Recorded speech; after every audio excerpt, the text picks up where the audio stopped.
Do you remember the war? Do I remember the war? Yeah. Yeah, of course I wasn't in the war myself, but I remember Yeah, very much, yeah. Yeah. That's crazy. I was a sophomore in college when the Japanese bombed Pearl Harbor. I still remember I was sitting on my bed and it came on over the radio that Sunday afternoon. That's crazy. Did you ever do anything to help the world, the Not war effort? really. No. We had rationing and I had to abide by that, but that wasn't by choice. Yeah. And I can't remember that I did anything. Did you support the war? Oh, yes. I don't think, if there were people in the United States that didn't support it, I don't know who they were, because we all thought, that Hitler was a... Yeah. At that point, it was necessary, I think. Yeah. I mean, still. Did Bob ever have to worry about being Drafted? Well, he got, Bob was blind in one eye. And so he was early on in the war, and he was working at the artificial rubber plant down at Institute, which was a very, very important, which was, those people were also exempted. So, but near the end of the war, they called him up again. Why, I don't know. And they took him to Columbus, Ohio, and had him examined by a doctor, but sent him home because, so. I think being drafted would be so scary. That would just be terrifying. And my brother wasn't in the war either, and I don't know why he got out, whether he was, he was colorblind. And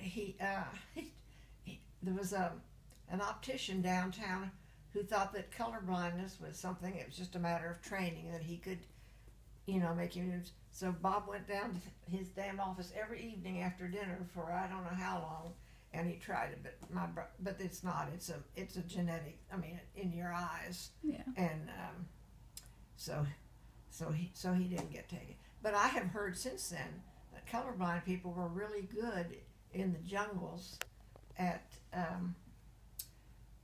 figuring who was camouflaged and who wasn't. Yeah. But they didn't know that at that time. So. I thought your husband Bob was colorblind. No? No, Bob wasn't colorblind, not as far as I know. He was just blind in one eye. Mm-hmm. How long was he blind in one eye for?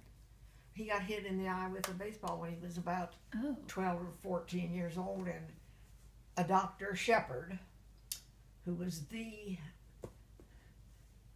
ophthalmologist here in town, he was a doctor in a coal camp and came down here and set himself up as an eye doctor when they had no training or anything for him. And he dilated Bob's eye. The friend who was with him took him to Shepard. Shepard it was just 2 houses down here. And that's what the doctor did, which doctors afterwards told Bob that was what ruined his eye. That's awful. So. I never knew that. That's crazy. So Bob lived in this house when he was a child. Yeah, obviously. They came here when he was about a year or 2 years old. I'm not sure exactly when. And he lived here all his life then. So even when he was a young adult, he lived here? Yeah, he lived here all his life except for the first year or two of his life. That's pretty cool. Mm-hmm. Were you happy to live in an apartment rather than a house? Well, originally I wasn't. I was really put out that we didn't get a house, and and this was pretty slummy area when I moved here. I mean, It wasn't nice like it is now. But Bob said we couldn't afford any place else, so yeah. And it turned out to be great because my kids walked to school, they walked to church, they walked to the Y, they walked to the library, and I've loved living here. It's a nice house. I mean, I don't like the house particularly, but I've enjoyed living here. I think the East End is a good place to live. I think it's a good location. You're close to downtown. Yeah. I went downtown.